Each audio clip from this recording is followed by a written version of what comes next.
하나님의 아들 예수 그리스도의 복음의 시작이라. 아멘. 우리의 삶에 있어서 내 삶에 멘토가 있다라는 것이 정말 중요한 것 같아요. 저에게도 목사이지만 저를 이렇게 지도해 주시고 그리고 케어해 주시는 많은 멘토 되신 목사님들이 계십니다. 최근에 이제 또 멘토 되신 목사님하고 이렇게 식사를 하는 가운데 목사님께서 목회가 무엇이냐 이야기하다가 이렇게 답변을 이렇게 주시는 게 목회는 사랑이다.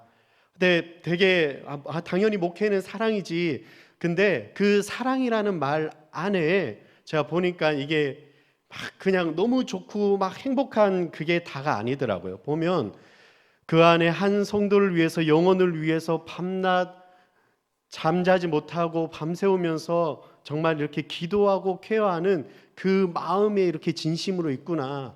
그것이 한편으로는 이 목회가 사랑이라는 것이 쉽지가 않고 많이 어렵다 그렇게도 들렸습니다. 그게 저에게도 필요하구나 이렇게 이제 생각을 했었는데요. 이 마가복음서의 저자가 누구냐면 우리가 알고 있는 마가예요. 그러면 마가가 누구인가? 예수님의 제자일까요? 어떤 분들은 이렇게 마태, 마가, 누가 이렇게 쭉 하면 다 예수님의 제자가 쓴 거 아니냐. 근데 마가복음에서의 마가는 예수님의 제자가 아닙니다. 예, 그래서 오늘 그 마가복음서는 누가 썼냐? 마가 요한이라는 사람인데 마가 요한이 누군가? 우리가 사도행전 1장에 초대교회 이제 시작할 때 마가의 다락방 이야기를 하잖아요. 그 마가의 다락방에 120명의 성도들이 모여서 뜨겁게 기도하는 그 마가가 그 집에 살고 있거든요. 그럼 마가의 어머니는 마리아겠죠. 그러니까 다락방이 120명이 들어올 정도면 그 저택이 아마 컸을 겁니다. 그러니까 부유층 정도 되는 조금 이러한 부유한 집에 살았던 것 같아요. 근데 제가 오늘 말씀드리고 싶은 것은 멘토 이야기를 했는데 이 마가복음서를 들어가기 전에 마가 요한을 생각하면 멘토가 참 많았던 것 같습니다. 아마 기억나실 거예요. 주일 오후 예배 때 이렇게 쭉 사도행전 이야기하면서 우리 김진영 목사님 또 정영남 목사님께서 말씀해 주시면서 사도행전에서 전도 여행 중에 1차 전도 여행 때 누가 갑니까? 1차 전도 여행 때 안디옥 교회에서 이렇게 뽑아가지고 바나바라는 사람 그리고 바울 그리고 거기에 함께 따라갔던 사람 중에 한 명이 마가예요. 근데 이 마가가 바나바하고는 어떤 관계인가? 친척 관계이죠. 그래서 바나바와 함께 이렇게 가는데 바나바가 어떤 사람이냐면 제가 성경 말씀에 이렇게 보니까 사도행전 11장 24절에 보면 바나바는 착한 사람이요 성령과 믿음이 충만한 사람이야. 이에 큰 무리가 주께 더하여 지더라. 그러니까 바나바는 우리가 알고 있듯이 사람을 세워주고 격려해주는 물론 바울보다 나이도 더 많았겠죠. 근데 바나바의 역할이 착한 사람이고 성경 말씀에서 성령과 믿음이 충만한 사람이라. 우리 모두가 저런 사람이 되길 축복합니다. 멘토 되시는 분이 바나바와 같은 저런 성품을 갖고 있다라면 마가가 얼마나 큰 축복을 받았을까요? 왜냐하면 사도행전 이제 그 전도여행에 1차 전도여행을 가다가 이 마가가 중간에 중도 하차를 합니다. 우리가 알고 있듯이 구브로 섬에서 이제 다음 장소로 넘어가는데 무엇 때문인지 모르지만 학자들은 아마 향수병에 전도 여행 자체가 이제 너무 힘드니까 어떤 이유는 제시되지 않았지만 중도에 마가가 다시 교회로 돌아옵니다. 그걸 보면서 2차 전도 여행에서 바나바와 바울이 이제 다시 2차 전도 여행을 가는데 둘이 충돌이 일어나요. 그러니까 싸움이 일어나는데 다툼이 일어나는데 그 이유는 이 마가 요한을 데리고 가느냐 안 데리고 가느냐. 바나바는 이제 예전에 그 마가가 아니다. 내가 옆에서 아마 잘 지도했다는 그런 말은 있지는 않지만 바나바가 적극적으로 마가 요한을 데리고 가자라고 권유를 합니다. 근데 바울이 절대로 안 된다라고 이야기를 해요. 그러면서 팀이 이렇게 나눠지면서 다툼이 일어나죠. 마가에게 있어서는 그 상황이 얼마나 힘들었을까 또 이런 생각을 해봅니다. 그런 마가에게 왜냐하면 둘이 자기 때문에 이렇게 팀이 나눠졌는데 그러면 이 마가 요한이 심적으로도 그렇고 또 함께하는 성도들이 어쩌면 마가 너 때문에 저렇게 좋은 사람 둘이 다퉜다라는 이야기가 막 들어오면은 아마 힘이 빠지지 않을까요? 그런 마가 곁에 또 있었던 사람이 한 명 있었죠. 누구냐면 멘토되는 사람 중에 한 명이 찾아보니까 베드로예요. 베드로가 마가를 어떻게 표현하냐면 베드로전서 5장 13절에 보시면 택하심을 함께 받은 바벨론에 있는 교회가 너희에게 문안하고 내 아들 마가도 그리하느니라. 그러니까 베드로는 마가를 부를 때 어떻게 보면 영적인 내 아들이다. 베드로가 어쩌면 바나바와 바울이 다툼이 일어나고 이렇게 전도여행을 떠났을 때 마가를 케어하지 않았을까요? 나도 실패했고 나도 어떻게 보면 내가 예수님을 배반한 그런 나의 모습에 자신의 모습을 이야기도 하였을 것이고 더군다나 마가복음에 있어서 이 베드로를 빼놓을 수가 없습니다. 왜냐하면 나중에 이 마가가 베드로의 통역관이 돼요. 그러니까 헬라어를 마가가 잘하기 때문에 중간에 서서 로마 안에서 이 베드로가 이렇게 말씀 전하고 할 때 통역관의 역할도 했기 때문에 마가를 베드로가 늘 데리고 가고 그리고 이 마가복음서를 읽어보면 어떻게 보면 베드로에게 많이 들었던 예수 그리스도의 이야기 또 물론 바나바에게 들었던 그런 이야기 그리고 나중에 보면 바울에게 들었던 이야기도 하지만 특별히 베드로가 이렇게 이야기했던 그것을 다 기억하고 그것을 빠짐없이 이렇게 서술하는 그런 모습들도 보게 됩니다. 그리고 마지막으로 멘토가 한 명 더 있는데요. 그게 누구냐 하면 바울이에요.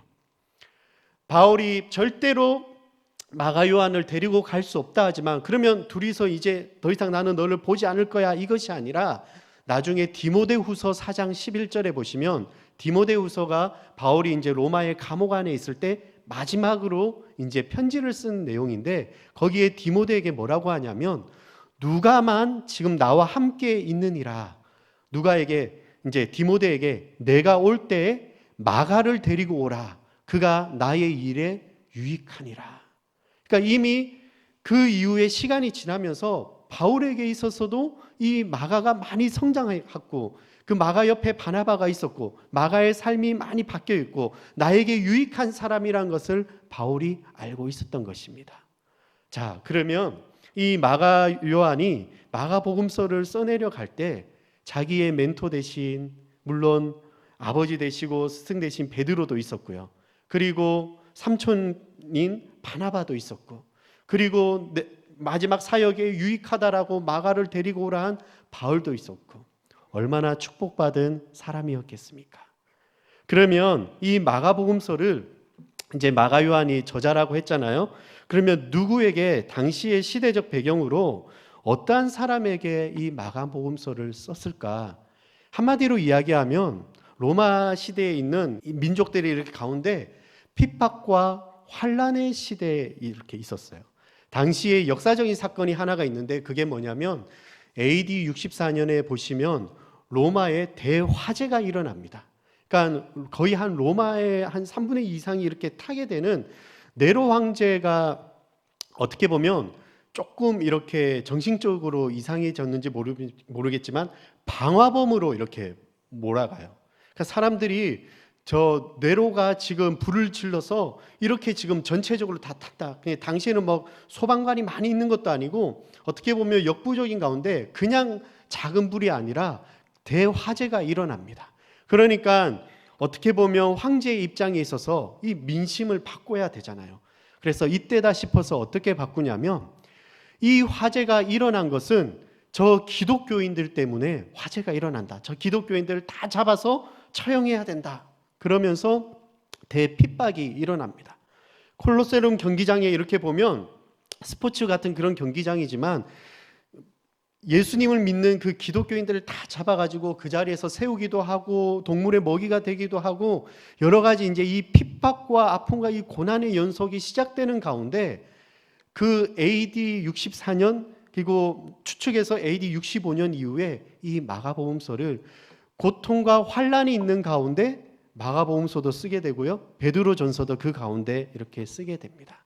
그래서 당시에 시대적 배경이 이러한 아픔들이 있구나. 아까 베드로전서 그 5장에 제가 아까 베드로가 마가를 아들이라 할 때 택하심을 함께 받은 바벨론에 있는 교회가 너희에게 무난하고 했을 때 이 바벨론이 로마 교회를 이야기를 하거든요. 그러니까 당시에 로마 교회에서 얼마나 많은 핍박들이 있었는가. 그래서 근데 더 중요한 것은 그런 핍박과 환난 가운데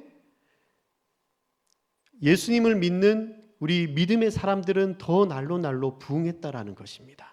오늘 이러한 배경들을 잘 가지고 우리가 한번 이 마가복음 1장 오늘 1절만 한번 같이 우리가 묵상하기를 원합니다.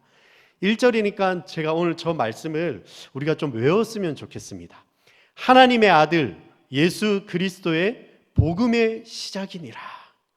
이 말씀 가운데 이 마가복음의 전체의 말씀이 다 들어있는 것 같아요. 예수 그리스도가 누구인 줄로 우리는 고백하십니까? 저기에 말씀 그대로 하나님의 아들 예수 그리스도, 하나님의 아들의 시작이니라, 예수 그리스도의 시작이니라. 근데 뒤에 뭐가 시작한다고요? 복음의 시작이니라. 우리가 알고 있는 복음이 무엇입니까?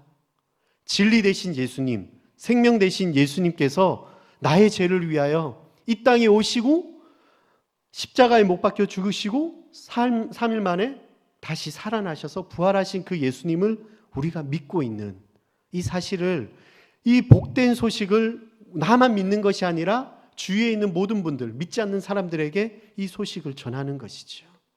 마가복음서의 전체적인 내용의 말씀을 보면 1장에서 11절까지는 예수 그리스도의 섬김, 예수님의 섬김에 대한 이야기가 있고요. 그 뒤에는 예수님께서 직접 희생하시는 모습을 보여줍니다.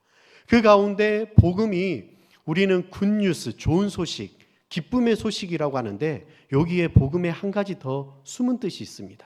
저 복음이라는 단어의 헬라어로 유앙겔리온이라고 하는데 이 유앙겔리온의 유래를 이렇게 자세히 보시면 당시의 전투적인 의미에서 기쁨의 소식도 있지만 승리한 소식도 그 안에 담겨져 있습니다. 당시에 어떤 이야기가 있냐면 로마의 이제 페르시아 민족 그리고 아테네에서 아테네 전쟁이 이렇게 같이 있습니다. 그리스 아테네하고 페르시아하고 이렇게 싸움이 일어나요. 근데 이 페르시아 대군은 10만 명, 아테네는 1만 명. 싸움이 되지가 않는데 이제 어디에서 일어나냐면 마라톤 평야라는 곳에서 이 전쟁이 일어납니다. 근데 이 전쟁이 중요해요. 왜냐하면 지게 되면 이 아테네 민족들은 다 노예로 끌려가게 되면서 이제 종속이 되어 버리니까. 근데 이제 막 백성들이 전쟁이 어떻게 됐을까 막 기다리고 있는 거예요.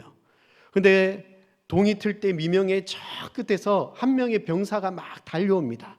달려오면서 뭐라고 외치냐면 우리가 이겼다, 우리가 승리했다, 이 말씀 이야기를 딱 선포하고 그 병사가 죽게 돼요. 이게 마라톤의 유래도 여기에서 나옵니다. 유래를 이렇게 찾아보니까 마라톤의 40점 그 키로도 기억하면서 이 올림픽의 종목을 취득하면서 그 병사가 이렇게 그 기쁜 소식, 승리의 소식을 들고 이렇게 올 때 얼마나 많은 민족들이 와, 우리가 드디어 이겼구나라고 환호성을 지르지 않았겠습니까? 그래서 그것을 생각하면 이 복음은 기쁨의 소식이기도 하지만 예수 그리스도가 나를 위하여 이 땅에 오시고 죽으시고 희생하신 이것이 내 삶에 있어서 승리의 사건이라는 것을 우리가 선포해야 되는 거예요.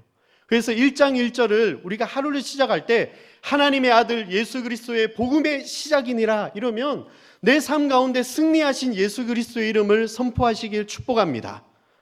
하나님의 아들 예수 그리스도의 복음의 시작이니라. 그래서 마가복음에서는 예수님께서 마태복음에서는 말씀을 이렇게 많이 하시지만 마가복음에서는 예수님께서 직접 행동을 많이 보여주셔요.